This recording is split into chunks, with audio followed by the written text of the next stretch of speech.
সোনারগাঁওয়ে বিএনপির ৩১ দফা নিয়ে কর্মশালা অনুষ্ঠিত। শুনছিলেন সংবাদ শিরোনাম, এবার বিস্তারিত। নারায়ণগঞ্জের সোনারগাঁওয়ে বিএনপির ৩১ দফা নিয়ে কর্মশালা অনুষ্ঠিত হয়েছে। মঙ্গলবার বিকেলে উপজেলার সোনারগাঁও পৌরসভার খাগুটিয়া এলাকায় উদয়ন আদর্শ বিদ্যানিকেতনে এ কর্মশালা অনুষ্ঠিত হয়।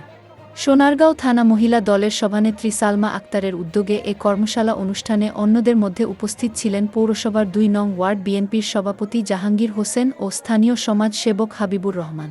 সোনারগাঁও থানা মহিলা দলের সভানেত্রী সালমা আক্তার বলেন, ফ্যাসিস্ট আওয়ামী লীগ সরকারের আমলে মানুষ তার ভোটের অধিকার হারিয়েছে, দিনের ভোট রাতে হয়েছে, নিত্য প্রয়োজনীয় সামগ্রী মানুষের ক্রয় ক্ষমতার বাহিরে চলে গিয়েছিল। তিনি আরও বলেন, গত ৫ আগস্ট দেশ নতুন করে স্বাধীন হয়েছে, এ দেশকে নতুন করে গড়তে হলে আপনাদের সকলের সহযোগিতা ও সঠিক নেতৃত্বের প্রয়োজন। রাষ্ট্রকাঠামো মেরামতে বিএনপির ৩১ দফা বাস্তবায়নের মাধ্যমে আপনাদের অধিকার ফিরিয়ে দেওয়া হবে। কর্মশালা শেষে অর্ধশতাধিক নারী পুরুষের মাঝে কম্বল বিতরণ করা হয়।